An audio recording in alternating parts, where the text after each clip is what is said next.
Dinoflagellates की, तो इनकी सेल वॉल बहुत हार्ड होती है, बहुत टफ होती है और बनी होती है स्कल्पचर्ड प्लेट से।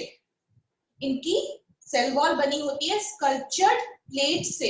ये डायग्राम में दिखाया हुआ है स्कल्पचर्ड प्लेट्स। बेटा ये स्कल्पचर्ड प्लेट्स जो होती हैं वो सेलुलोज और पैक्टीन से बनी होती है, सेल्यूलोज एंड पैक्टीन। इनकी हार्डनेस की वजह से, इनकी टफनेस की वजह से, क्योंकि ये सेल वॉल इनको प्रोटेक्ट करती है, इसलिए इस टाइप के हम प्रोटिस्ट को बोलते हैं आर्मर्ड प्रोटिस्ट। Armoured protist. आप लोग साथ के साथ नोट डाउन भी करते जाइएगा बेटा। क्या बोलते हैं इनको? Armoured protist. ठीक है ना। नेक्स्ट थिंग बात करते हैं अगर हम डाई एटम्स की, तो डाई एटम्स जो होते हैं इनकी सेल वॉल बनी होती है सेल्यूलोज एंड सिलिका से, सेल्यूलोज एंड सिलिका। और अगर हम इनको बाई मतलब अपनी नेकेड आईज देखेंगे, ठीक है, तो अगर नेकेड आईज से देखेंगे तो ये ट्रांसपेरेंट सेल वॉल होती है। तो सेल वॉल इज ट्रांसपेरेंट।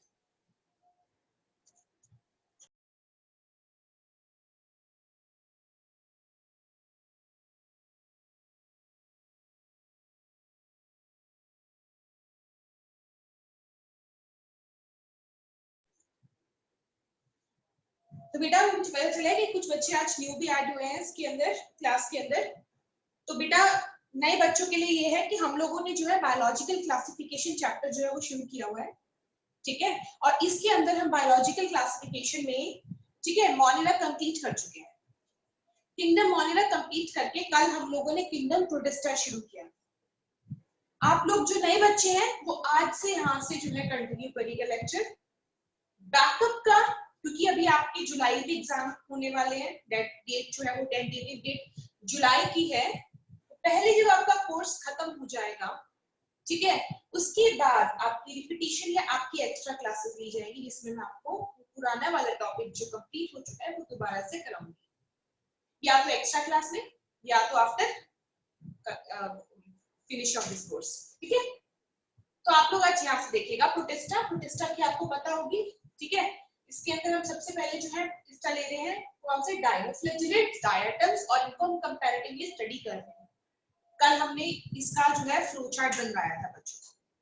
चलिए देखते हैं, आगे बढ़ते हैं। सो सेल वॉल जो है वो किससे बनी है? सेलुलोज एंड सिलिका से, डायटम्स। और डायटम्स की जो सेल वॉल होती है वो ट्रांसपेरेंट होती है, ठीक है। तो ट्रांसपेरेंट का ये मतलब है कि it is kind of glass like, जिससे आप आर पार देख सकते हैं। और साथ ही साथ ये डिवाइडेड है दो पार्ट्स के अंदर। मैंने एक एग्जांपल लिया है एक प्रोटिस्ट का, जिसका नाम है पिनोलेरिया। पिनोलेरिया, ठीक है। अब आप सोच रहे होंगे why it is coloured like blue and yellowish colour. इनके बहुत अलग अलग तरह के कलर हो सकते हैं, ठीक है। मैंने इसको दो अलग से कलर दिखाए ताकि आपको इसकी दो लेयर्स का पता चल सके, ठीक है, इसका स्ट्रक्चर पता चल सके। इसकी सेल वॉल में जो सबसे अपर वाली जो लेयर है इसको हम बोलते हैं एपिथीका।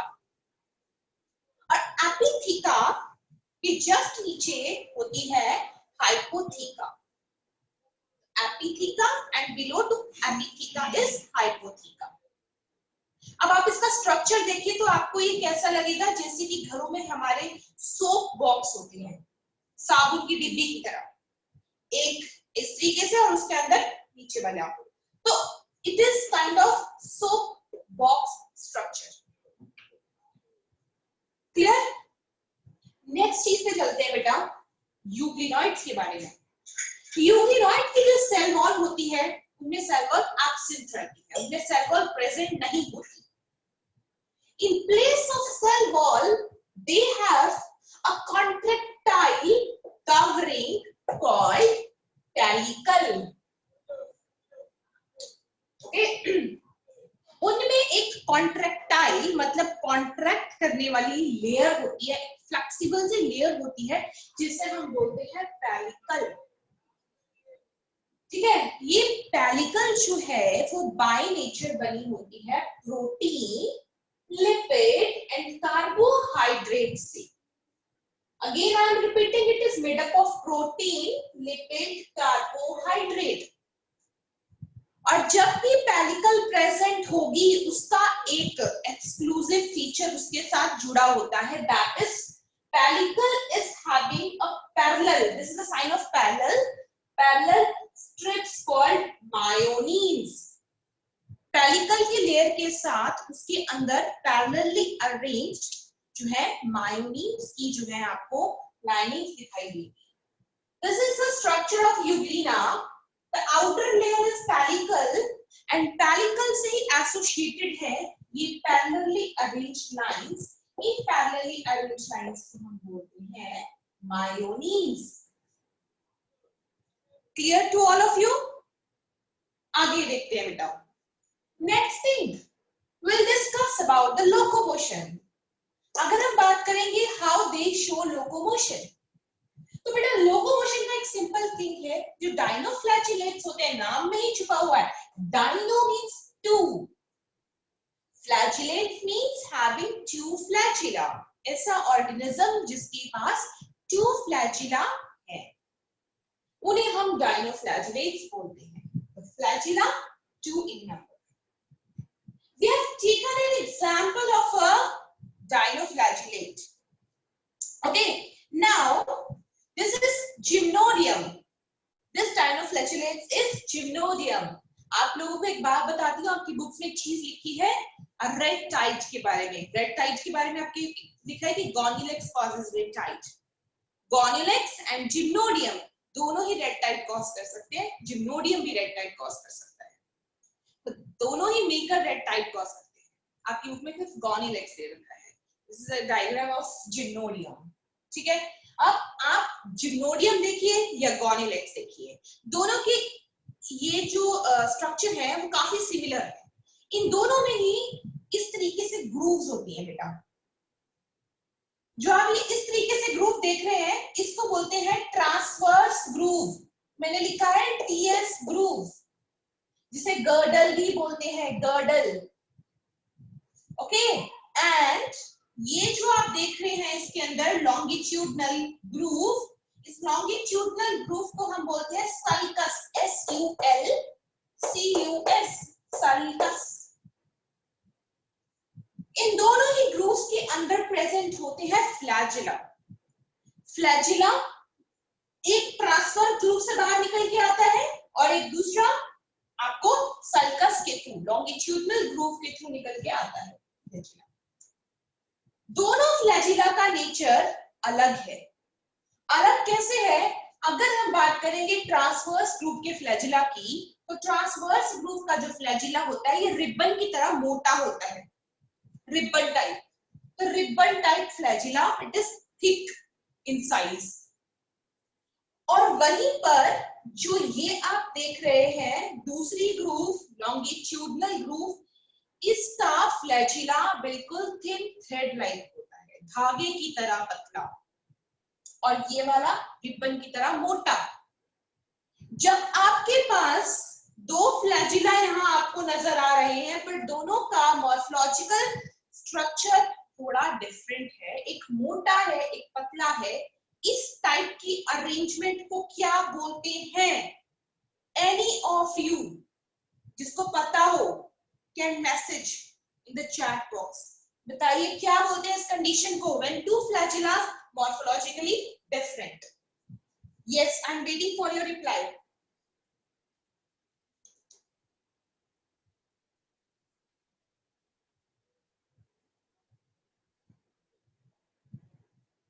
दीजिए बेटा।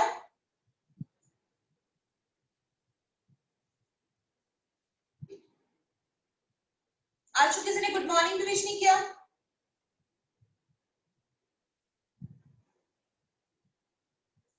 नो, गलत। ये किसने बताया बेटा? साक्षी चौहान। नो बेटा, I am asking about I am not asking about plates Sakshi, again सुनना मैं क्या बोल रही हूँ। मैं पूछा है कि दो फ्लैजिला है, दोनों का मॉर्फोलॉजी डिफरेंट है, एक फ्लैजिला मोटा है और दूसरा पतला है।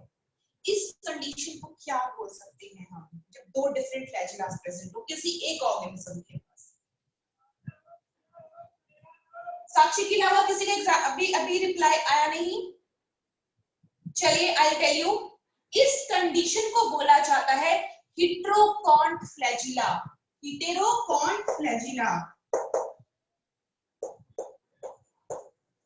हेटेरोकॉन्ट कंडीशन। हेटेरो मतलब डिफरेंट, हेटेरो मतलब डिफरेंट और कॉन्ट का मतलब flagella, different kinds of flagella. Heterokont condition, please write it down, heterokont flagella.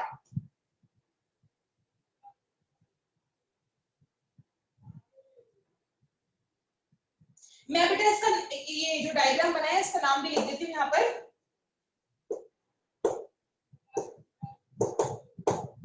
जिम्नोडियम, ये जिम्नोडियम का डायग्राम है। अब अगले केस में बात करते हैं डायटम्स की। तो आपको ये समझ आ गया कि लोकोमोशन किसकी वजह से होगी, अपने दो फ्लैजिला की वजह से। अब मैं एक और चीज बताती हूँ आपको यहाँ पर, ये लोकोमोशन होती किस टाइप की है। आज बेटा एक चीज आप लोग प्लीज कर दीजिए, चाहे आपको आंसर आता हो या ना आता हो, एक बारी अपनी प्रेजेंस शो कर दो मुझे एक बारी, ठीक है ना। जब मैं आपको अगली बार कुछ पूछूंगी समझ आ गया कि नहीं, तो यस यस यस में रिप्लाई करना, बिकॉज अभी तक मुझे लग नहीं रहा कि आप लोग पता सो रहे हैं कि क्या कर रहे हैं, ठीक है। एक बार यस कर देना जब मैं नेक्स्ट टाइम आपसे पूछूंगी कुछ भी, ठीक है, ये समझाऊंगी आपको। Now listen to me carefully what I am saying. ये मूव कैसे करता है जिम्नोडियम। जिम्नोडियम की जो लोकोमोशन होती है वो किस टाइप से होती है, इसमें दो फ्लैजिला हैं। अब जो ये फ्लैजिला मूव करता है ना बेटा, I will show it with some other colour, wait a minute. जब ये फ्लैजिला रोटेट करता है या मूव करता है तो नेट मूवमेंट, क्योंकि आपने पढ़ा होगा न्यूटन के लॉ की तरह, एक तरफ अगर मतलब एक्शन होता है तो रिएक्शन ऑपोजिट साइड होता है। जब ये फ्लैजिला मूव करेगा तो जिम्नोडियम इस साइड को मूव करके जाएगा, इस साइड को, मतलब जहां से ये खड़ा है ये मेरी तरफ को आएगा। जब ये वाला फ्लैजिला इसका ऑपोजिट फ्लैजिला मूव करेगा, और दूसरी तरफ अगर ये नीचे वाला फ्लैजिला मूव करेगा तो जिम्नोडियम ऊपर की तरफ जाने की कोशिश करेगा। तो ऐसा तो हो नहीं सकता कि एक टाइम पे वो यहां पर भी जा रहा है और यहां पर भी जा रहा है, ऐसा तो होगा नहीं। दोनों ही फ्लैजिला मूव करेंगे ऑल टाइम। ऑल टाइम जब ये मूव करेंगे तो ये बेटा किसकी तरह मूव करेगा, ये मूव करेगा टॉप की तरह। टॉप मतलब लट्टू, लट्टू की तरह गोल गोल घूमेगा ये, और घूमते घूमते ये आगे की तरफ बढ़ेगा। जैसे ये यहाँ पर है इस टाइम पर, इमेजिन करिएगा बेटा ये अब यहाँ पर है, ये किस तरीके से मूव कर रहा है, शो यू बेटा। ये देखिए मान लीजिए दिस इज जिम्नोडियम, ओके, ये जिम्नोडियम है, इसका एक फ्लैजिला नीचे की तरफ है, एक इसकी साइड तरफ है। ये मूव करेगा, ये आगे की तरफ ऐसे ऐसे मूव करके जाएगा, और नीचे का फ्लैजिला ये ऐसे ऐसे ऐसे साइड भी चल रहा है और ये ऊपर की तरफ भी जा रहा है, इस तरीके से। मतलब ये ना इस डायरेक्शन में जा रहा है ना ये इस डायरेक्शन में जा रहा है, ये लट्टू की तरह घूमते घूमते घूमते घूमते घूमते इनकी मिड डायरेक्शन की तरफ मूव करेगा। इस तरीके से ये मूव करता है, ओके। सो ये इसकी मूवमेंट है। प्लीज बेटा यस में रिप्लाई कर दो या नो में रिप्लाई कर दो, किसी को समझ नहीं आया तो बताइए बेटा। गुड, ओके, मतलब जाग रहे हो, अच्छी बात है बेटा। थक जाते हो, मुझे पता है आखिरी क्लास होती है बायो की और आप लोग थक जाते हो इस टाइम तक, बट फिर भी देखिए मैं आपको बता दूं, बायो आप लोगों को थोड़ा बहुत आती होती है, ठीक है। आप लोग फ्रेश हो, आप फिजिक्स पढ़ लो, केमिस्ट्री पढ़ लो, उस टाइम ज्यादा बेटर है। बायो में क्या है, आप लोगों को थोड़ा बहुत आता है, थोड़ी चीजें आपको, कुछ चीजें जो आपको नहीं पता होती है मैं बता देती हूँ आप लोगों को, आपकी मेमोरी में ऐड हो जाती है वो चीजें, और होपफुली आप लोग एनसीईआरटी भी पढ़ते होगे इसके बाद। अब एनसीईआरटी पढ़ के देखना आपको हर एक चीज समझ आएगी इसके अंदर, ठीक है। When you are study in such a depth, आपको जब कंसेप्ट समझ आएगा तो एनसीईआरटी की बुक आपको समझ आएगी। मेरा वही मोटिव है, इस क्रैश कोर्स के टाइम पर आपको पूरा कंसेप्ट समझा देना, ताकि आपके लिए एनसीईआरटी की बुक पढ़ना भी बहुत इजी हो जाए। ठीक है, चलिए अब बात करते हैं हम डायटम्स की।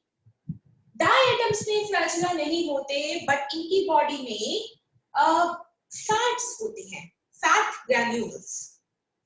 एक तो फैट ग्रैन्यूल्स होंगे तो फैट कभी भी पानी में सिंक नहीं करते। जैसे ऑयल ऑयल ऑयल अगर पानी में डालो तो ऑयल क्या करता है, ऊपर की तरफ फ्लोट करता है। तो एक तो ये फ्लोटिंग में मदद करते हैं फैट्स, ये फ्लोटिंग मूवमेंट शो करते हैं। फैट्स की वजह से they can float over the surface of water.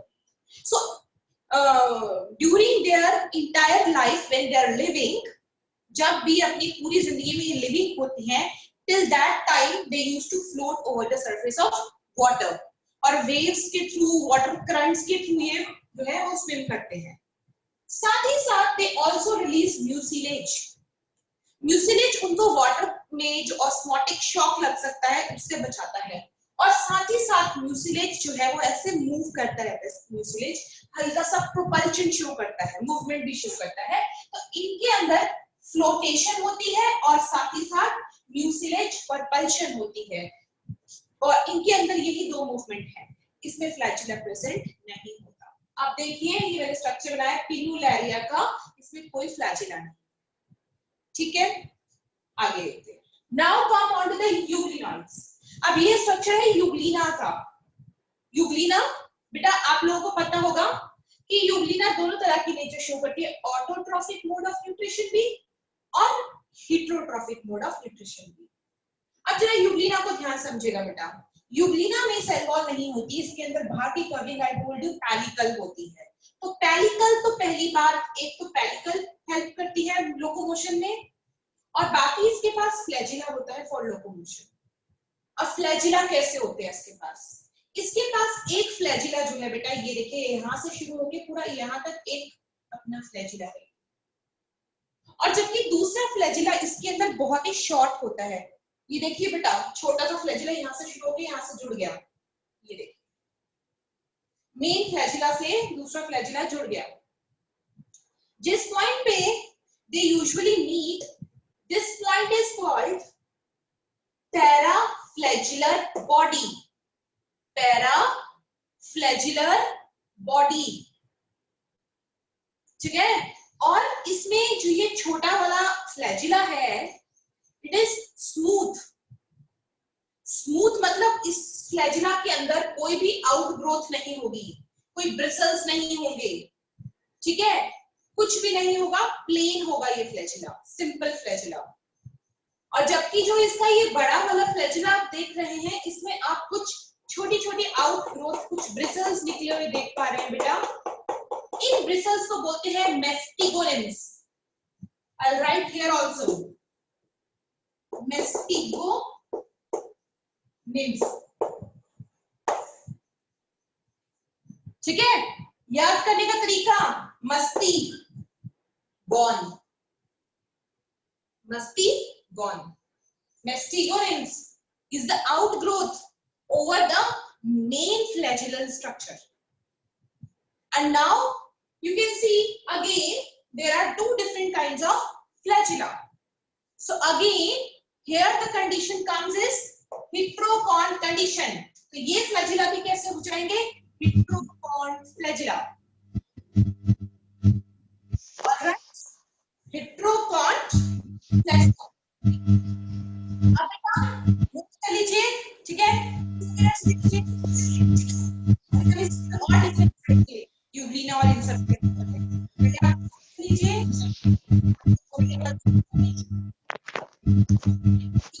Mute कर दीजिए, किसने अपने आप को अनम्यूट नहीं किया, कर दिया, म्यूट करिए बेटा।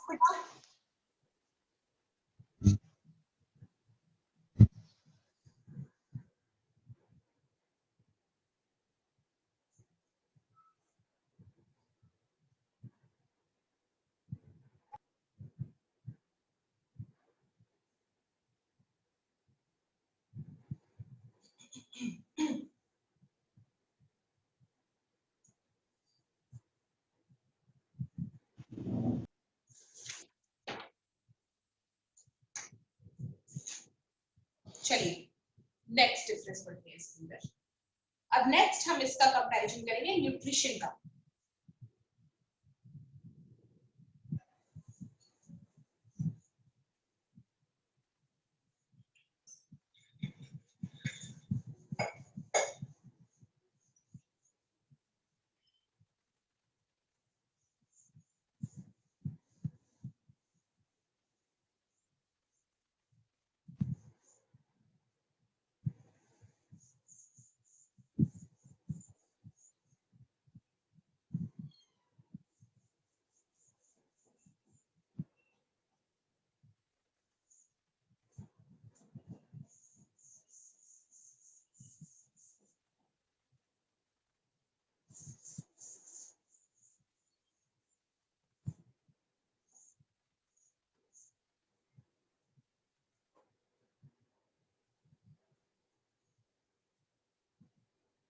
Next is nutrition.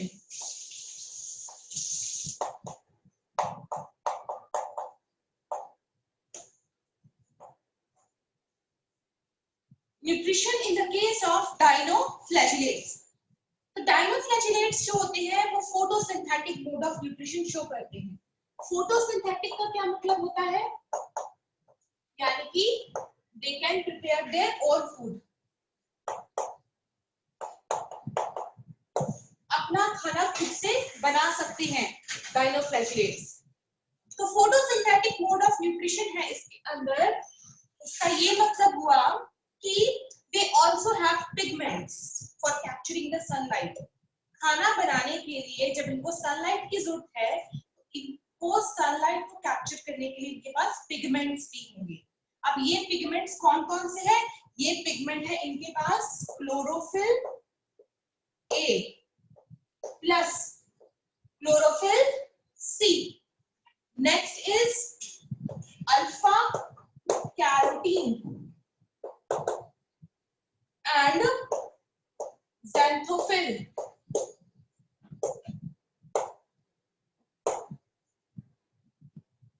Next is xanthophyll. So इनके पास ये पिगमेंट्स प्रेजेंट होते हैं। बात करते हैं डायटम्स की। तो डायटम्स में ये सब कुछ सेम है, मतलब क्लोरोफिल एक ही रहेगी। ये बेटा ये जो आपके पास डायटम्स हैं, they are also you can say photosynthetic in nature. इनके पास भी क्लोरोफिल ए होगा प्लस क्लोरोफिल सी होगा, ठीक है। xanthophylls होंगे, but instead of alpha carotene अब इनके पास प्रेजेंट होंगे बीटा कैरोटीन।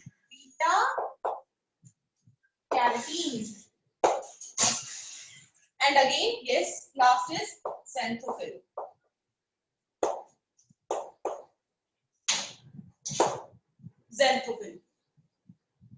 ठीक है। ये बेटा एंड का साइन होता है, मैं ऐसे लगाती हूँ एंड। आप लोग अपने हिसाब से लिखते होंगे, इस तरीके से लिखते होंगे, या जिसमें एस बनाते होंगे, मैं एंड इस तरीके से लिखती हूँ, एंड xanthophyll। और अगर हम बात करें यूग्लिना की, तो यूग्लिना जो है वो काफी ज्यादा प्लांट लाइक है, जैसे पेड़ पौधे होते हैं उसी तरह होती है यूग्लिना भी। यूग्लिना में भी वही पिगमेंट्स होते हैं जो पेड़ पौधों के अंदर होते हैं सनलाइट को एब्जॉर्ब करने के लिए। ये हायर प्लांट्स की तरह रिजेंबल करते हैं। इनके पास प्रेजेंट होते हैं बेटा pigments like chlorophyll A and combination with chlorophyll B. जैसे हायर प्लांट्स में आप देखते हैं क्लोरोफिल ए होता है, क्लोरोफिल बी होता है, उस तरीके से। And beta carotene and xanthophyll, beta carotene and xanthophylls।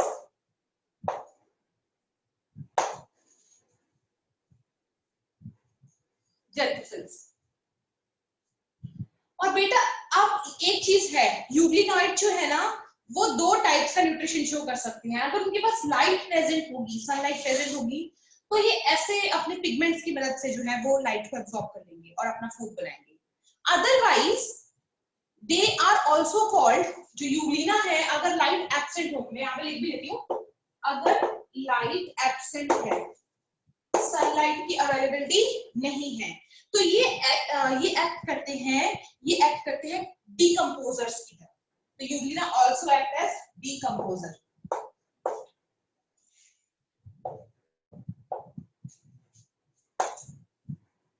they act as decomposers.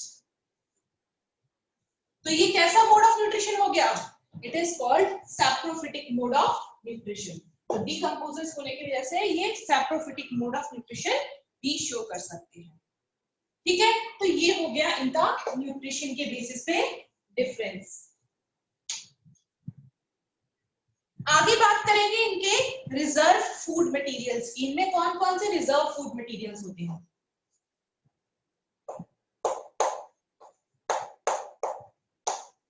Okay, number 1, डाइनोफ्लैजेलेट्स की रिजर्व फूड मटेरियल है carbohydrate plus oils.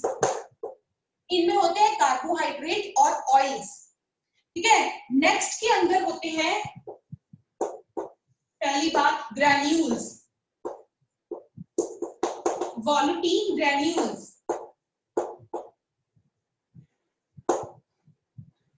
Oils.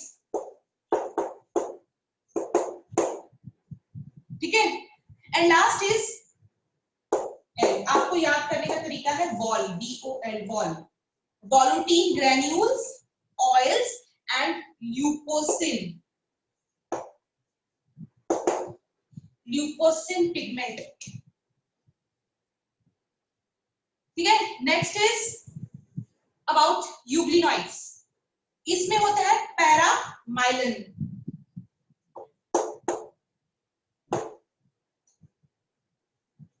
पैरामाइलिन. Reserve food is paramylon. Next हम डिफरेंस पढ़ेंगे इनके वैक्यूल्स के बारे में.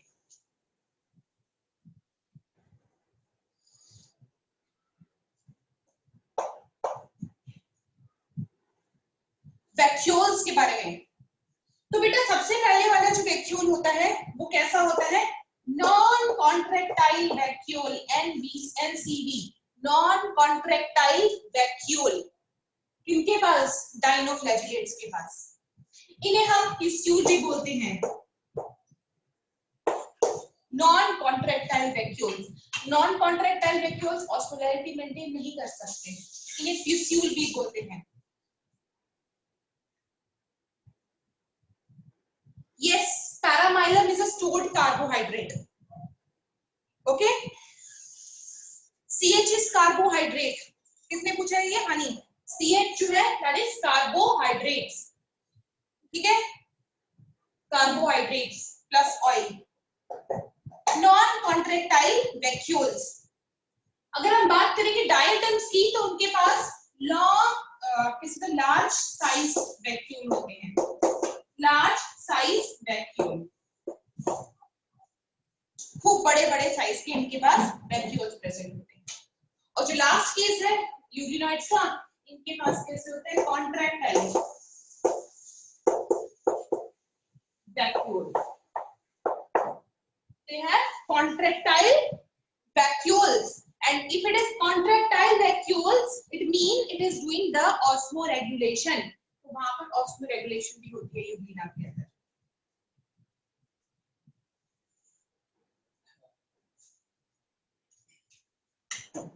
आगे बात करते हैं इसके बारे में बेटा. आप लोगों को पता होगा दो टाइप के ऑर्गेनिजम्स होते हैं, prokaryote and eukaryote.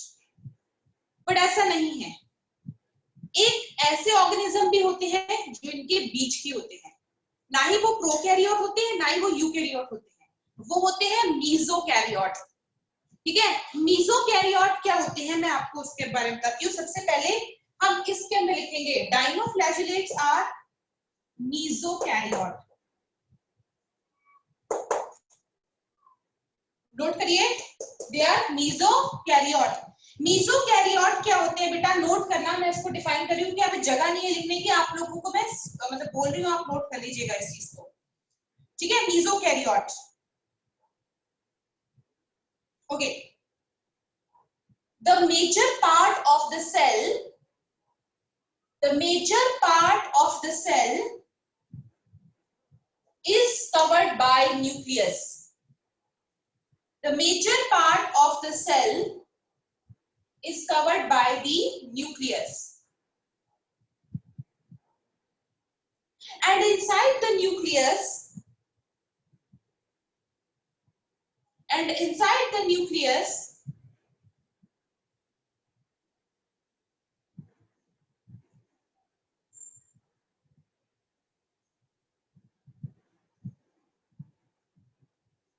inside the nucleus there is absence of histone proteins. There is absence of histone proteins.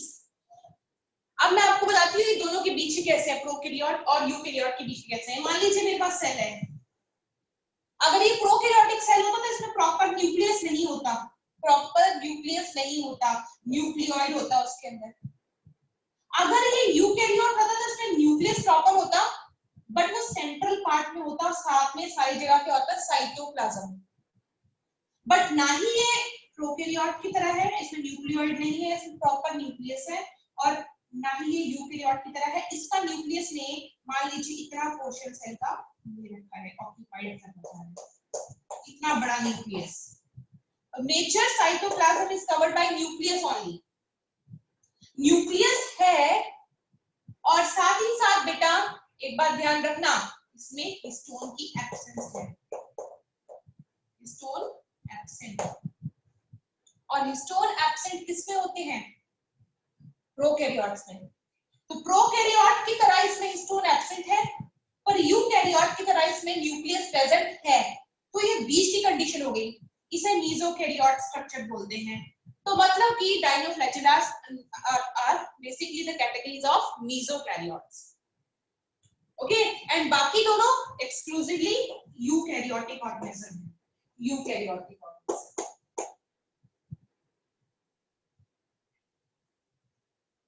इसीलिए मैंने आपको कल भी बताया था कि प्रोटिस्टा की बाउंड्रीज डिफाइन नहीं है। प्रोटिस्टा में बहुत अलग अलग तरह के ऑर्गेनिजम्स भी आते हैं। तो देखिए एक थर्ड कैटेगरी आपने इसके अंदर पढ़ी, मेसोकैरियोटिक स्ट्रक्चर। ओके बेटा, क्लियर टू यू? चलिए नेक्स्ट। अब हम लोगों ने इसके अंदर बेटा ये सारी चीजें देख ली इसके अंदर। अब मैं आपको थोड़ी सी चीजें और कुछ बताऊंगी, फिर हम आगे शुरू करेंगे next topic. I am rubbing this board, आप लोग 2 मिनट लीजिए, इसलिए नोट करना है कुछ तो मैं फिर रब कर दूंगी बोर्ड को।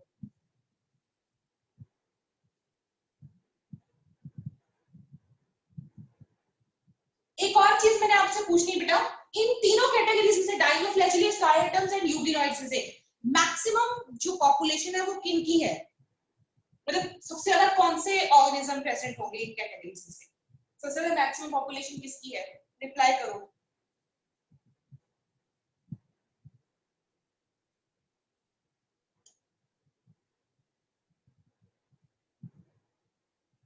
दीजिए रिप्लाई बेटा, कौन सबसे ज्यादा बल्क में प्रेजेंट होते हैं? नहीं बता, गैस भी नहीं मार सकते। डायटम्स, किसने बोला डायटम्स? किसने बोला है? Parul, right Parul, this is the correct answer. Diatoms सबसे ज्यादा लार्ज नंबर में प्रेजेंट होते हैं। और आपको एक बात बताती हूँ, ये लार्ज नंबर में प्रेजेंट होते हैं और जब ये मर जाते हैं तो ये सिंक कर जाते हैं सी वाटर के अंदर, और जब ये सिंक कर जाते हैं तो ये खूब बड़ी बड़ी रॉक्स बना देते हैं अंडर द सी सरफेस। इन रॉक्स को, इन अर्थ सरफेसेस को हम बोलते हैं डायटोमिशियस अर्थ, डायटोमिशियस अर्थ। और इन डायटोमिशियस अर्थ के पार्टिकल्स को निकाला जाता है, मतलब इन रॉक्स को निकाला जाता है, और इन रॉक्स को यूज किया जाता है for polishing the materials, for sound proofing and for cosmetic preparations, oil and sugar syrup filtration, इन सब चीजों के अंदर हम इनका यूज करते हैं डायटोमिशियस अर्थ की रॉक्स का। ठीक है, yes. So I am rubbing the board. और रेड टाइड के बारे में मैंने बता दिया, रेड टाइड कौन कॉज करता है? Gonyaulax and जिम्नोडियम। एक और बात बताती हूँ मैं, गोनियोलेक्स एंड जिम्नोडियम, इनके अंदर एक टाइप का टॉक्सिन प्रेजेंट होता है। कोई जानता है उस टॉक्सिन को क्या बोलते हैं? और वो टॉक्सिन जो है ह्यूमंस के लिए बड़ा हार्मफुल होता है। उससे ह्यूमंस को पैरालिसिस भी हो सकता है। ह्यूमंस को पैरालिसिस हो सकता है अगर उन्होंने किसी भी तरीके से वो उनकी फूड चेन में एंटर कर जाए वो टॉक्सिन। उस टॉक्सिन को क्या बोलते हैं? Sakshi, right, it is called सैक्सेटॉक्सिन।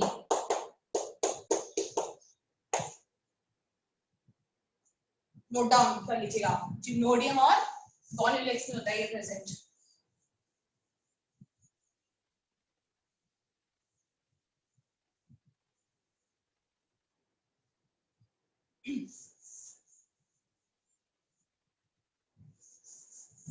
अब बेटा रिप्रोडक्शन की बात करते हैं। रिप्रोडक्शन अगर हम बात करेंगे डाई एटम्स की, तो डाई एटम्स की रिप्रोडक्शन कैसी होती है?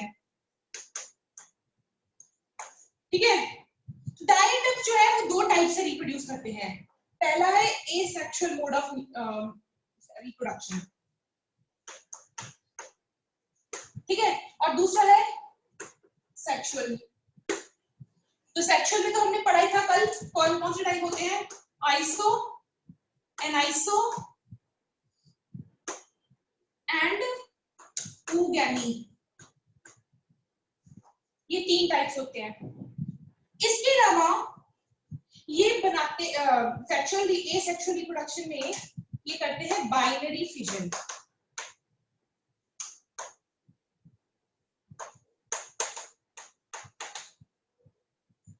बाइनरी फिजन, साथ ही साथ ये बनाते हैं स्पोर्स, और स्पोर्स का नाम क्या है?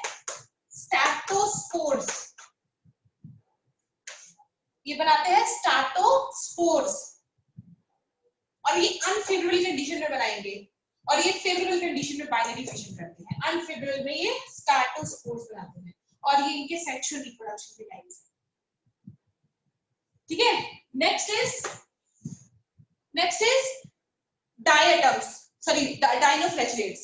तो डाइनोफ्लैचेलेट्स कैसे करते हैं? Dinoflagellates, they also perform two kinds of you can say reproduction. Number one is asexual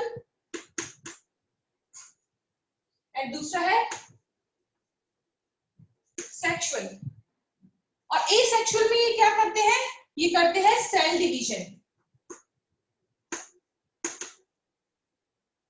division, and formation of spores. कौन से स्पोर्स? ये फंगस की तरह अप्लैनो स्पोर्स बनाते हैं, या ये बना सकते हैं जू स्पोर्स। जू स्पोर्स हमेशा एक्वाटिक कंडीशन में बनते हैं, जहां पर पानी के अंदर ये ऑर्गेनिज्म प्रेजेंट होंगे। और सेक्सुअल रिप्रोडक्शन सिर्फ दो मेथड से होती है, आइसो और अनाइसो। oogamete इसमें एब्सेंट रहती है, ठीक है। यूग्लिना, यूग्लिना जो है बेटा, या यूग्लिनॉइड्स कह सकते हैं, इनमें भी रिप्रोडक्शन देखते हैं एसेक्सुअल एंड सेक्सुअल। तो पहली बात, सेक्सुअल रिप्रोडक्शन यूग्लिना में एब्सेंट रहती है, ओनली एसेक्सुअल रिप्रोडक्शन यूग्लिना करती है, and that is with the help of binary fission, binary fission करेंगे। So this is all about the first type of protista। first type of protista कौन से थे? photosynthetic protist, जो हम लोगों ने पढ़ लिए हैं। अब आपके पास सिर्फ एक ही प्रोटिस्टा बची है, और उसके बाद आपका ये चैप्टर फिनिश हो जाएगा, ये किंगडम खत्म हो जाएगा। चैप्टर तो नहीं, ये किंगडम खत्म हो जाएगा, ठीक है। अब वो प्रोटिस्टा जो आपके पास बचेगी, उसके बाद वो डिस्कस करते हैं, ठीक है। तो हमारा फोटोसिंथेटिक प्रोटिस्ट हो गया खत्म।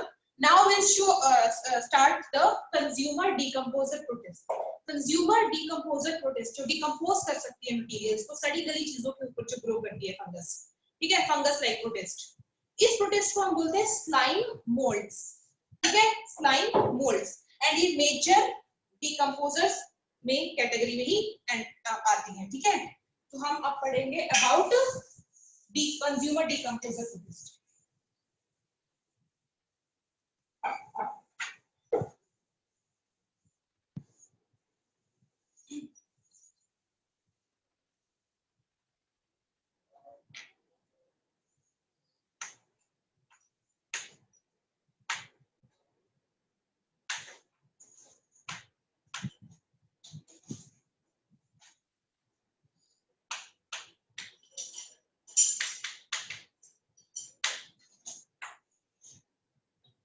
Consumer, decomposer, protist. अब इसमें सबसे पहले आएंगे हमारे पास, स्टडी करेंगे हम स्लाइम मोल्ड्स को। Slime moulds,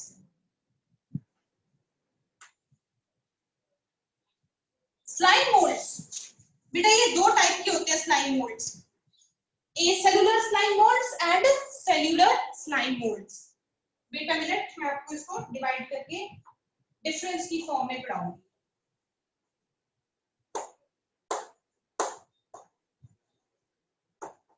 Acellular slime mold,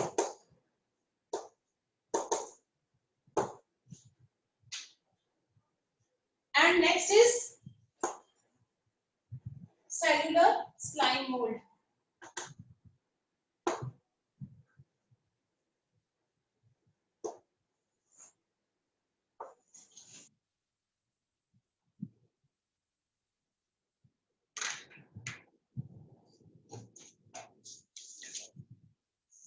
सबसे पहले बेटा हम इनके बीच में डिफरेंस की फॉर्म में इनको पढ़ेंगे, ठीक है।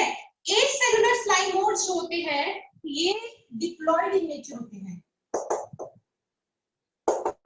डिप्लॉयड इन नेचर, डिप्लॉयड मतलब इनमें जो एडल्ट होंगे उनमें जो क्रोमोसोम कंपोजिशन होगी वो डबल होगी। और सेलुलर स्लाइम मोल्ड्स जो होते हैं ना वो क्या होते हैं, हैप्लॉइड।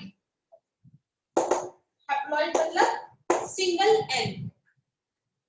ओके, तो एडल्ट अगर डिप्लॉयड है तो ये जो एडल्ट है ये हमेशा ये क्या शो करेगा बेटा,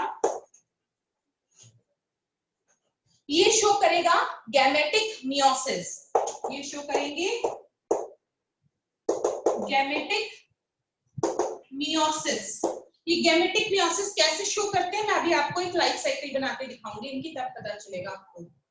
और जिसके अंदर एडल्ट्स आर हैप्लॉइड, ठीक है, वो शो करते हैं जाइगोटिक मियोसिस। जाइगोटिक मियोसिस, ठीक है। और जैसे इनके एडल्ट होंगे उसी तरह की लाइफ साइकिल भी ये फॉलो करेंगे। तो अगर एडल्ट आर डिप्लॉयड तो ये कौन सी लाइफ साइकिल शो करेंगे, diplontic life cycle. Diplontic life cycle. Adults are haploid, their life cycle is haplontic.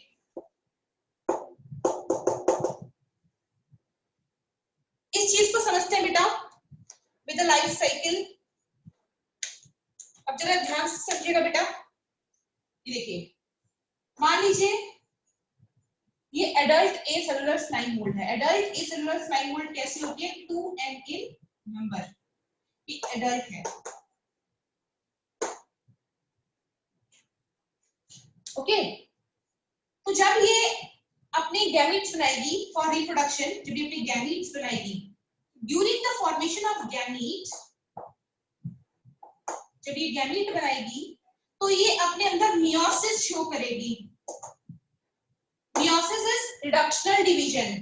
तो अगर क्रोमोसोम 2n है तो जब इसके गैमीट बनेंगे तो वो कितने में बनेंगे, सिंगल n में बनेंगे, सिंगल n। तो एक adult half number of gamete produce करेगा। ऐसे तो ह्यूमंस भी करते हैं, ह्यूमंस में भी जब गैमेटोजेनेसिस होती है तो एडल्ट ह्यूमन जो है हाफ नंबर के गैमेट बनाते हैं, और ये किसी और पार्टनर की मदद से हाफ नंबर के गैमेट्स लेके अपटेक करेगी और इनके बीच में क्या होगी, फर्टिलाइजेशन। फर्टिलाइजेशन से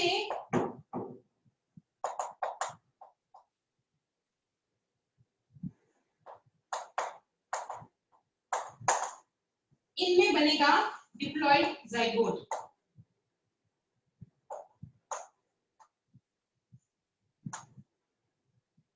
डिप्लॉयड जाइगोट, और diploid zygote in turn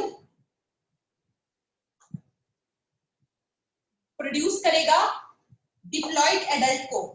humans में भी ऐसे ही होता है, बच्चे डिप्लॉयड होते हैं, मतलब जब वो एम्ब्रियो फॉर्म में होते हैं, जब ये दोनों मेल और फीमेल गैमेट्स मिलते हैं और फर्स्ट जो जाइगोट बनता है वो डिप्लॉयड होता है, और वो डिप्लॉयड ही ऑर्गेनिज्म को बर्थ देता है। उसी तरीके से एसेलुलर स्लाइम मोल्ड भी क्या करते हैं, डिप्लॉयड ऑर्गेनिज्म को बर्थ देते हैं, यानी कि this process is called mitosis. Equational division, जैसा जाइगोट वैसा ही एडल्ट, जाइगोट डिप्लॉयड, एडल्ट भी डिप्लॉयड।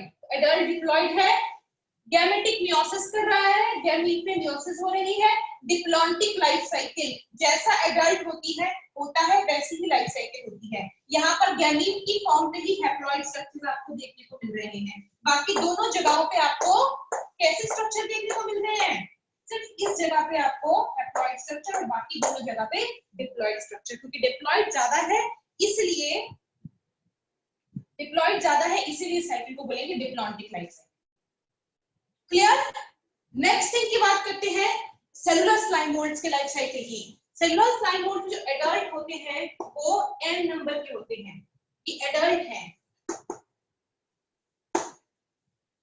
और n नंबर का और रिडक्शन तो कर ही नहीं सकता। यहाँ पर एक एडल्ट जो है वो माइटोसिस ही करेगा, माइटोसिस, और इक्वेशनल डिवीजन करके n नंबर के ही गैमेट्स को प्रोड्यूस करेगा, और दूसरे किसी सेलुलर स्लाइम मोल्ड से एक हाफ नंबर का गैमेट और आ जाएगा, और दोनों फर्टिलाइज करके बना देंगे 2n का जाइगोट, 2n का जाइगोट।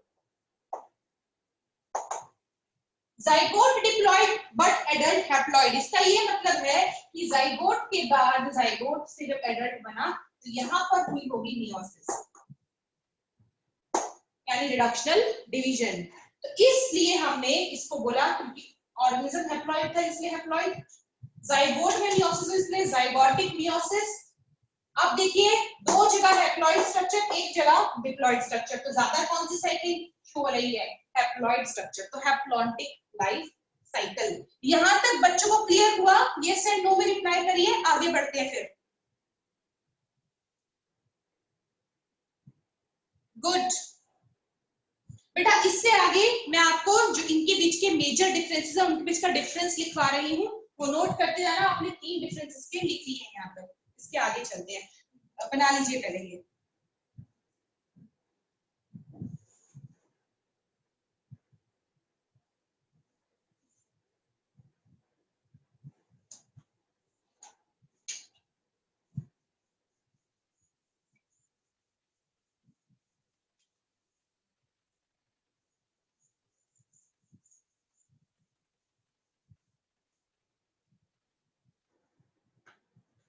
चलिए नेक्स्ट डिफरेंस की बात करते हैं बेटा।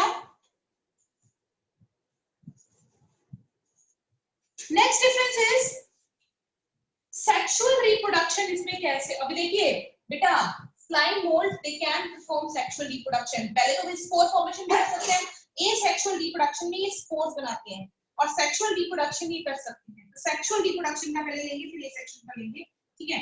सेक्सुअल रिप्रोडक्शन, सेक्सुअल रिप्रोडक्शन, इधर भी सेक्सुअल होती है, यहाँ भी सेक्सुअल होती है, जाइगोट बना था दोनों जगह पर, है ना। तो सेक्सुअल रिप्रोडक्शन ये कैसे कर सकते हैं, with the help of isogamy. Isogamy, morphologically similar gamete fuses, isogamy.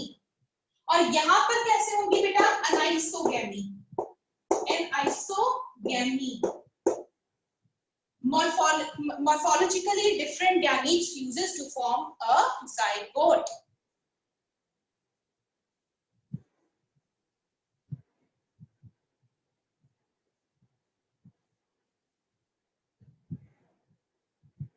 ठीक है,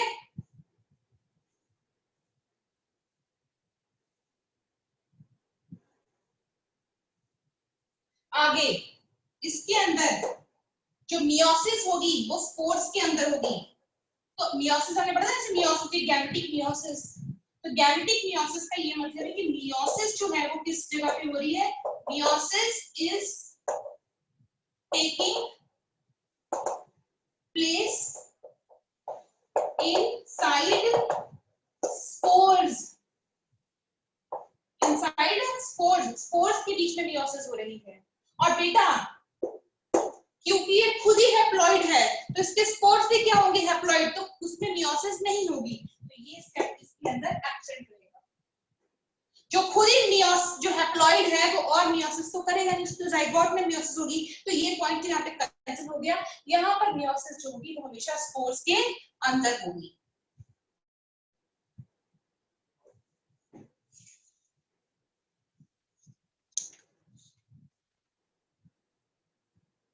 चलिए यहाँ पर हम एग्जाम्पल लिख लेते हैं। Example of acellular slime mould. Example is फ्लूगो।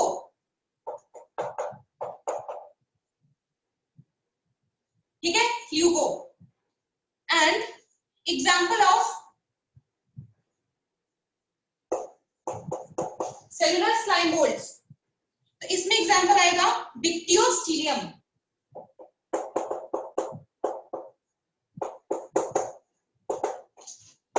डिक्टियोस्टीलियम। ठीक है बेटा, सेलुलर स्लाइम मोल्ड्स ये सब आपके अंदर, इसमें इतना ही एक्सप्लेन कर रखा है, इसको आपने और डिटेल में नहीं पढ़ना जाता है। ठीक है, आपको कोई डायग्रामेटिक लाइफ साइकिल भी याद करने की इसकी जरूरत नहीं है। जो आपको मैंने सिंपल लाइफ साइकिल पढ़ी आपने वो याद करनी है। इसके साथ हमारा खत्म हो गया किंगडम प्रोटिस्टा। अब हम शुरू करेंगे बेटा इसके बाद किंगडम फंजाई। चलिए let us start kingdom fungi.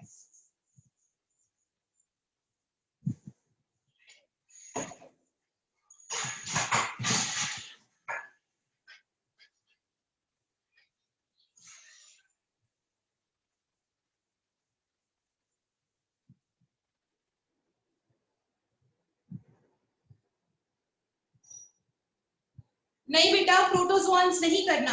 Protozoans हम ज़ूलॉजी में करेंगे। जो हम एनिमल किंगडम शुरू करेंगे तो ज़ूलॉजी का पार्ट है। मैंने आपको कल जब चार्ट्स पे भी आप कल थे, कल की क्लास में साक्षी चौहान, हाँ मैंने कल आपको शायद बताया था कि हम दो कैटेगरीज ही बायोलॉजिकल क्लासिफिकेशन पढ़ते हैं। आपकी बुक्स में भी सिर्फ दो ही कैटेगरीज बायोलॉजिकल क्लासिफिकेशन के अंदर आती हैं।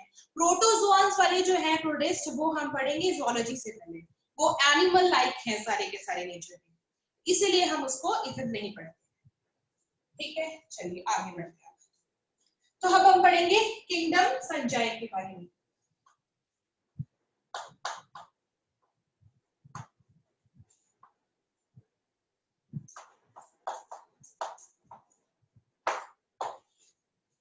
फंजाई मतलब फंगस। ठीक है, तो फंगस जो है वो बेसिकली किस मौसम में लगती है? जिस समय बरसातों का मौसम होता है तो चीजों पे क्या लग जाती है? फंगस। ठीक है, अब फंगस जो होती है बेटा वो कॉस्मोपॉलिटन होती है, वो हर जगह प्रेजेंट होती है। ठीक है, आपके हाथों पे, आपकी बॉडी पे, हर जगह पर, हेयर्स के अंदर है ना, टेबल सरफेस पे, चेयर पे, हर जगह आपको फंगस मिलेगी। ठीक है, तो किंगडम फंजाई, तो सबसे पहला टर्म ही आप क्या लिखते हैं? Fungi is cosmopolitan.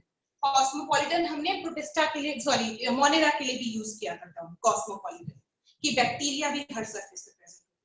तो चलिए शुरू करते हैं किंगडम फंजाई। इसकी स्टडी को बोलते हैं, स्टडी इज कॉल्ड माइकोलॉजी। और जो इनकी स्टडी करते हैं उनको बोलते हैं माइकोलॉजिस्ट। ठीक है, जो स्टडी करते हैं फंगस को। अब जो फंगस है दे शो ग्रेट डाइवर्सिटी, बहुत ह्यूज टाइप की डाइवर्सिटी दे शो। ओके, अब हम बात करेंगे नेक्स्ट पॉइंट जो मैंने आपको बताया था, कॉस्मोपॉलिटन। प्रेजेंट एवरीवेयर, बट सबसे ज्यादा फंगस लगती है एक्वाटिक सिस्टम में, जहां पानी होगा सबसे ज्यादा वहां देखी जाती है। तो mostly they are present in the aquatic system and also on the land area या फिर terrestrial area। ठीक है, तो यहाँ पर भी फंगस देखी जा सकती है। अगर हम बात करें बेटा फंगस ट्री के ऊपर लगी हो, ट्री पेड़ पौधों के ऊपर फंगस लग जाए, ट्री की बार्क पे, तो ट्री की बार्क पे अगर कोई फंगस लगी होगी तो हम इसको बोलेंगे कॉर्टिकोलस, कॉर्टिकोलस फंजाई। वर्टिकोलस फंजाई। अगर फंगस डंग के ऊपर होगी, डंग मतलब गोबर, ठीक है, तो उसे बोलेंगे कॉर्पोरोफिलस, कॉप्रोफिलस।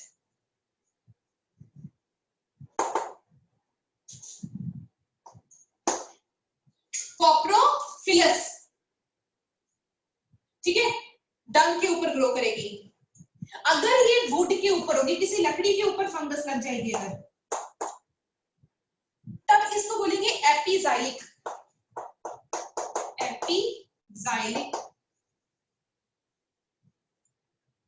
अगर ये हेयर्स के ऊपर होगी, बालों के ऊपर लग जाए फंगस, मैं आपको एक बात बताती हूँ, काफी लोगों को बीमारी होती है हेयर में फंगस की, ठीक है, और हेयर वाली फंगस को कभी कभार जो है ना, आप लोगों को पता होगा, एक तो नॉर्मल डेंड्रफ होती है, ठीक है, उस डेंड्रफ में इचिंग नहीं होती, बस आपके बालों से जब आप कभी ऐसे झाड़ते हो तो सिर्फ आपको व्हाइट व्हाइट फ्लेक्स नजर आते हैं। और अगर आपको ये डिफरेंशिएट करना है कि ये नॉर्मल डेंड्रफ है कि ये फंगल डेंड्रफ है, तो फंगल डेंड्रफ के अंदर ये होता है कि जब भी आप बाल धोते हैं उसके बाद अगर बाल हल्के से गीले हो, उस जगह पर खारिश होती है, इचिंग हो रही है। अगर आपके बालों में खुजली हो रही है तो मतलब आपको हेयर फंगस की प्रॉब्लम है। ऐसे लोगों के कानों में भी बहुत खुश्की होती है, क्योंकि कानों के अंदर भी फंगस ग्रो कर सकती है, क्योंकि कानों से भी सफेद रंग का जो है ऐसे डेंड्रफ जैसा कुछ छोटी चीजें निकलती है, फ्लेक्स। अगर हेयर फंगस है तो इसे बोलेंगे हम लोग बेटा कैरेटिनोफिलस।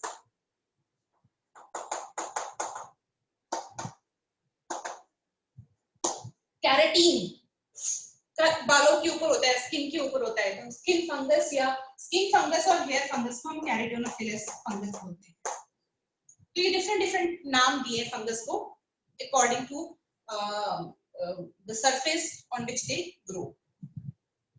Okay, next is nutrition of fungus. Nutrition of fungus, तो आप सबको पता है कि फंगस कैसा शो करती है न्यूट्रिशन। दे आर हेट्रोट्रॉफिक,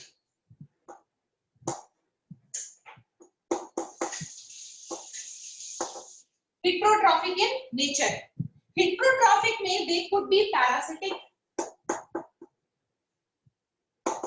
मतलब होस्ट की बॉडी पे ग्रो करने वाली फंगस किसी और बॉडी पे ग्रो करेगी फंगस, वहीं से अपना न्यूट्रिएंट्स लेगी। जैसे ह्यूमंस को कभी कभी फंगल डिजीज जो हो जाती है तो वो हमारी बॉडी पे फंगस ग्रो कर जाती है, तो वो parasitic mode of nutrition. It could be symbiotic. Symbiotic में आपको पता होगा बच्चों की ये क्या होती है, मिलजुल कर रहती है फंगस, ठीक है, और म्यूचुअली जो है बेनिफिट करती है अपने आप को भी और दूसरी स्पीशीज को भी। तो सिम्बायोटिक एसोसिएशन जो है फंगस की दोनों ही तरह के प्लांट्स के साथ होती है, लोअर प्लांट्स के साथ भी और हायर प्लांट्स के साथ भी। लोअर प्लांट्स के साथ ये लाइकन बनाती है, लाइकेन्स, और हायर प्लांट्स के साथ ये बनाती है माइकोराइजा।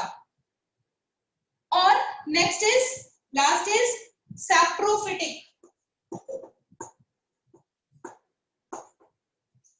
सड़ी गली चीजों के ऊपर लगी हुई फंगस, सैप्रोफिटिक फंगस, ठीक है।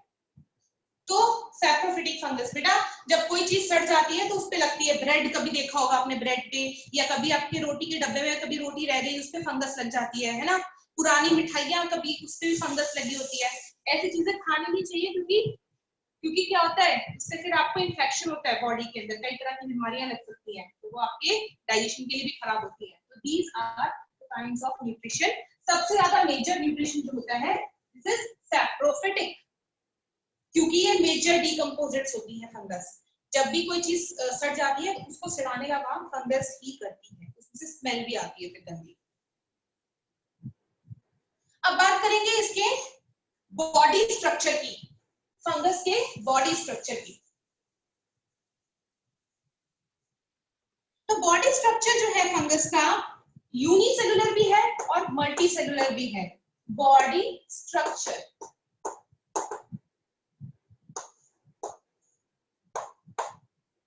Unicellular, multi cellular.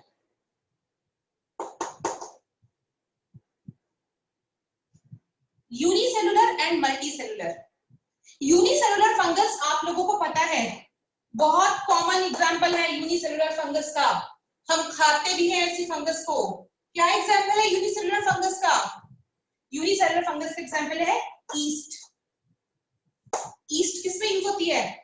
बेकरी में, ब्रेड बनाने के, वाइन बनाने में, है ना? वाइन बनती है, ब्रेड बनती है, बियर बनती है, ये सब चीजें किससे बनती है? ईस्ट से। ये ऐसी फंगस है, इसको हम खा सकते हैं।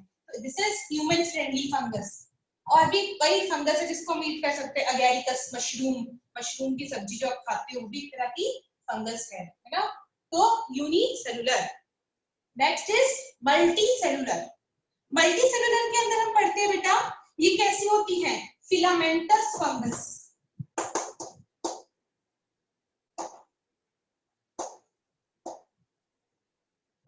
फिलामेंटस फंगस, इनमें क्या होती है?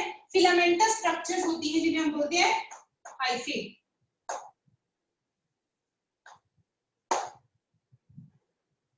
ठीक है?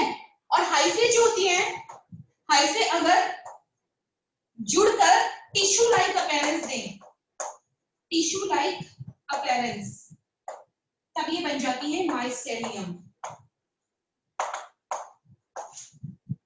बल्क में जब फंगस आपस में ग्रो करती है, ऐसे बिल्कुल हेयर लाइक स्ट्रक्चर बना लेती है, तो उसे बोलते हैं mycelium. But it is not a true tissue, it is not a true tissue, इसलिए इसको लूज टिश्यू माइसेलियम भी बोलते हैं, लूज टिश्यू माइसेलियम। होपफुली आप लोगों को यहां तक समझ आ गया होगा। नेक्स्ट बात करते हैं माइसेलियम की टाइप्स की, माइसेलियम की टाइप्स की।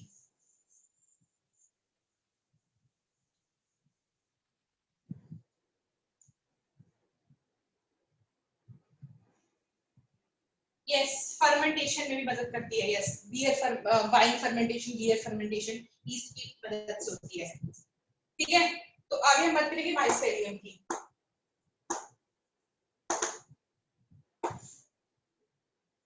माइसेलियम को जरा समझने की कोशिश करना। फंगस दो तरह से अपनी माइसेलियम दिखा सकती है। ठीक है, पहला माइसेलियम कैसा है फंगस का? ये फंगस की बॉडी हो गई। ठीक है, और इसके अंदर कोई भी डिवीजन नहीं है, सेप्टा नहीं है, सिर्फ न्यूक्लियस, न्यूक्लियस आपको दिखाई देंगे, न्यूक्लियस। तो इसके अंदर नो सेप्टा, नो सेप्टा, ठीक है, और नो सेल वॉल। ठीक है, एंड कैसा स्ट्रक्चर आप देख पा रहे हैं? मल्टी न्यूक्लिएटेड स्ट्रक्चर,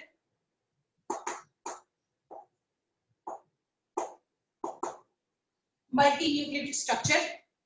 और ऐसी हाइफे को हम बोलते हैं एसेप्टेट माइसेलियम, एसेप्टेट माइसेलियम, या इसको हम बोलते हैं सिनोसिटिक माइसेलियम।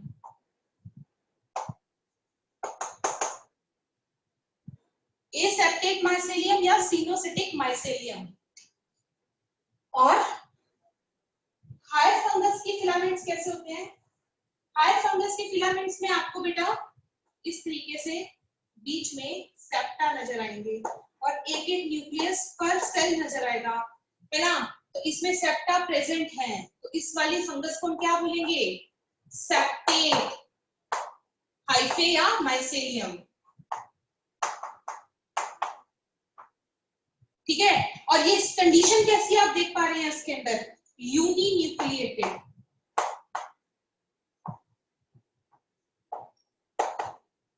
Uni nucleated conditions. अब बात करेंगे बेटा, इनको और डिस्कस करेंगे, इनके सेप्टा अगर प्रेजेंट हैं तो फिर सेप्टा किस किस टाइप से हो सकते हैं उनकी बात करेंगे। तो हम यहाँ पे लिखेंगे टाइप्स ऑफ सेप्टा।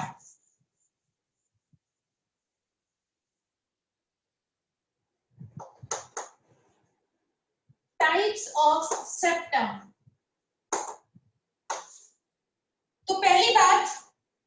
या तो सेप्टा इस तरीके से दिखाई देगा आपको,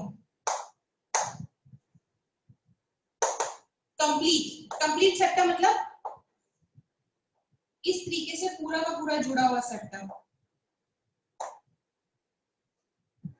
is giving us a appearance like stairs, सीढ़ियां जैसे होती हैं वैसा, ऐसा कंप्लीट सेप्टा, बीच में डिवीजन नहीं है इसके अंदर, ठीक है ना, तो ये हो गया complete septa. Next is incomplete septa. Incomplete septa कैसा होगा बेटा, इस तरीके से, इस तरीके से,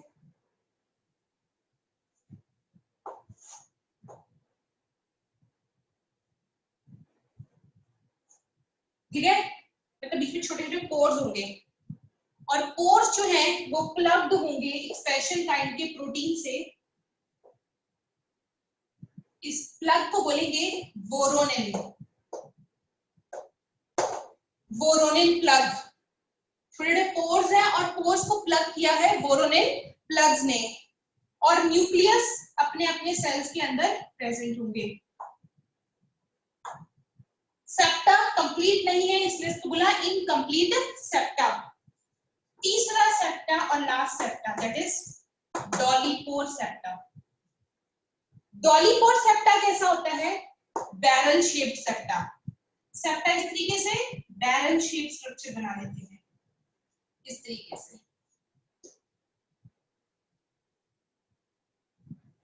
ऐसे। इसमें इस स्पोर को ब्लॉक करने के लिए कैप लाइक स्ट्रक्चर होती है इस तरीके से, और नीचे से भी कैप लाइक स्ट्रक्चर होती है ऐसे, और न्यूक्लियस ऊपर इसका, अभी इस सेल का और इस सेल का न्यूक्लियस यहाँ पर। इस टाइप के सेप्टा को बोलते हैं डॉलीपोर सेप्टा। और जो ये कैप लाइक स्ट्रक्चर आप देख रहे हैं ये बना होता है एंडोप्लाज्मिक रेटिकुलम से, endoplasmic reticulums. So these are the types of septals. Okay, अब नॉर्मल बात करते हैं। सेल वॉल किससे बनी होती है फंगस की, सेल वॉल बनी होती है काइटिन से, ठीक है, और इनके पास सिंगल सिस्टर में गोल्जी बॉडी प्रेजेंट होती है, क्योंकि ये यूकेरियोटिक से तो गोल्गी बॉडी प्रेजेंट होगी। जैसे गोल्गी बॉडीज के अंदर सिस्टर में होते हैं ना बेटा खूब सारे ऐसे कह सकते हैं फोल्डिंग होती है, ऐसे सब एक ही फोल्डिंग होती है, सिंगल सिस्टर में गोल्गी बॉडी, इसके पास सिंगल सिस्टर में गोल्गी बॉडी होती है। जैसे मोनेरा में आपने देखा था प्लाज्मा मेम्ब्रेन इनवर्ट फोल्ड होकर मेसोसोम बनाती है, इनके अंदर मेसोसोम की जगह in place of mesosome they have लोमासोम। इनके पास क्या होते हैं, लोमासोम्स। और लोमासोम्स कैसे डिफरेंट होते हैं मेसोसोम से, तो देखिए जरा बेटा लोमासोम का स्ट्रक्चर कैसे डिफरेंट होता है मेसोसोम से। देखिए हमने पढ़ा था बैक्टीरियल सेल ऐसा होता है, उसकी जो प्लाज्मा मेम्ब्रेन होती है वो अंदर की तरफ ऐसे फोल्ड होती है, तो वो बनाती है मेसोसोम। अब क्या होता है, इनमें आउटवर्ड फोल्ड होता है। ये हो गया हमारे पास फंगस का सेल, ये फंगस की प्लाज्मा मेम्ब्रेन, और ये प्लाज्मा मेम्ब्रेन इस तरीके से फोल्डेड होगी, इस तरीके से फिंगर लाइक प्रोजेक्शन से फोल्डेड होगी। इस बॉडी को बोलते हैं लोमासोम। लोमासोम क्या करता है, functioning of lomasome to increase the surface area for transport. Lomasome क्या करता है, इंक्रीज सरफेस एरिया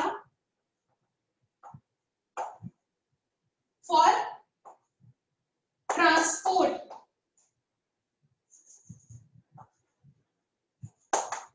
कोई भी चीज सेल के अंदर ट्रांसपोर्ट करनी है तो उसका सरफेस एरिया इंक्रीज करता है lomasome, increase the surface area for transport, ठीक है बेटा।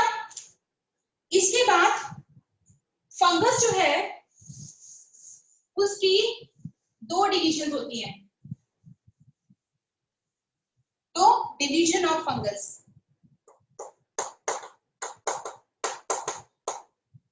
तो सबसे पहले बात करेंगे ओल्ड फंगस की, ओल्ड टाइप की fungus, primitive fungus and modified fungus. ठीक है, इसके अंदर जो कैटेगरी आती है वो आती है फाइकोमाइसीट्स की, फाइकोमाइसीट्स। फाइकोमाइसीट्स के दो एग्जांपल है बेटा, oomaइसीट्स एंड ज़ाइगोमाइसीट्स।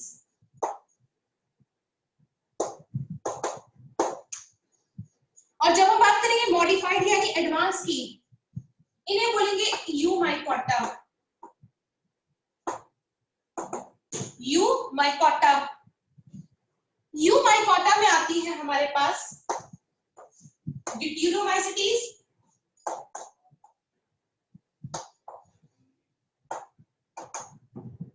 Ascomycetes and बेसिडियोमाइसीट्स।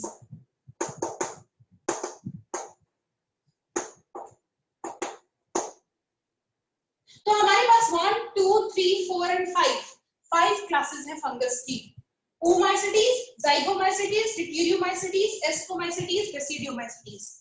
आज का आपका होमवर्क स्टूडेंट्स, देखिए मैं आपको कल इनकी कंपैरेटिव स्टडी करवाऊंगी, पांचों क्लासेस की कंपैरेटिव स्टडी हम करेंगे। ठीक है, पांचों क्लासेस की स्टडी हम करेंगे, कल कंपैरेटिव स्टडी करेंगे। बट आज का जो आपका होमवर्क है वो 3-4 चीजों के ऊपर बेस्ड रहेगा। आपको इन सारी कैटेगरीज के एग्जांपल्स याद करने हैं, oomaइसीट्स, ज़ाइगोमाइसीट्स, ड्यूटेरो, एस्को, बेसिडियो। आपकी एनसीईआरटी में सभी के एग्जांपल्स दे रखे हैं और वो क्या क्या प्रॉब्लम्स कॉज करते हैं वो भी आपने याद करनी है। तो पहली बात एग्जांपल्स आप लर्न करेंगे, ठीक है, पहला होमवर्क। दूसरा, मैं आपको कल बेटा इनकी कंपैरेटिव स्टडी कराऊंगी, मैं आपको बताऊंगी इसमें कैसे एसेक्सुअल रिप्रोडक्शन होती है, कैसे सेक्सुअल रिप्रोडक्शन होती है। तो आपने इसकी रिप्रोडक्शन जो है ना बेटा, रिप्रोडक्शन जो इसकी है सेक्सुअल रिप्रोडक्शन, जैसे इसमें प्लानोगैमेटिक कॉपुलेशन, गैमेटेंजियल कांटेक्ट, वो सब डिटेल में आप लोगों ने पढ़ के रखना है। कल जब मैं आपको समझाऊंगी बहुत शॉर्ट में बताऊंगी, आपको कंपैरेटिव स्टडी जब करेंगे। ये क्रैश कोर्स है बेटा, क्रैश कोर्स थोड़ा फास्ट होना पड़ता है। मैं आपको डिटेल नहीं बताऊंगी, फ्रेगमेंटेशन कैसे होती है, ठीक है, स्पोर्स कैसे बनते हैं, स्पोरेंजियोस्पोर क्या होता है, वो सब चीजें मैं आपको शॉर्ट में बताती जाऊंगी। आपने इसका डिटेल पूरा याद करना है, एसेक्सुअल का भी सेक्सुअल का भी। ये आपने आज डिटेल खुद से पढ़नी है, ये आज का आपका होमवर्क है। एग्जांपल्स लर्न करने हैं, रिप्रोडक्शंस की डिटेल याद करनी है, एसेक्सुअल भी और सेक्सुअल भी। और कल हम इनको तीनों क्लासेस को कंपेयर करेंगे, इनमें क्या डिफरेंसेस हैं।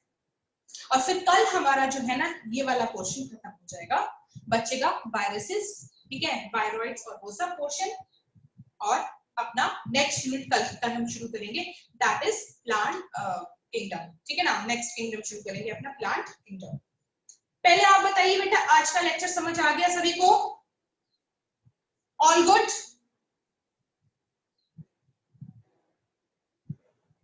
Yes ma'am. होमवर्क हो जाएगा कि नहीं हो पाएगा? होमवर्क हो जाएगा? गुड, हो जाएगा, वेरी गुड। पर फिर भी अगर आपको किसी बच्चे को भी कल कोई पर्सनल प्रॉब्लम रहेगी ना, आप लोगों ने एग्जाम्पल याद किया, आपको उस एग्जाम्पल को समझ नहीं आया बुक में से, आपको सेक्सुअल और एसेक्सुअल का कोई पर्टिकुलर टाइप समझ नहीं आया, कल मैं आपको ये पूरा मौका दूंगी, आप अपने आप को अनम्यूट करना और वही बच्चा अपना बिना नाम बताए, नाम भी मत बताना, आपको लगेगा कि मेरी बेइज्जती ना हो जाए, है ना, कोई आप एक दूसरे को पहचानते भी नहीं हो, आप लोगों को डरने की जरूरत नहीं है, आप लोग अपने आप को अनम्यूट करना, बिना नाम लिए, बस मैम मेरा डाउट है, ये वाला टाइप मुझे समझ नहीं आया, ठीक है, पर मुझे ऐसा लगता नहीं कि आपको नहीं आएगा, ये बहुत इजी है एसेक्सुअल और सेक्सुअल रिप्रोडक्शन, तो ये आप लोग खुद से कर लीजिएगा और कल हम इसकी कंपैरेटिव स्टडीज करेंगे। चलिए, goodbye and take care.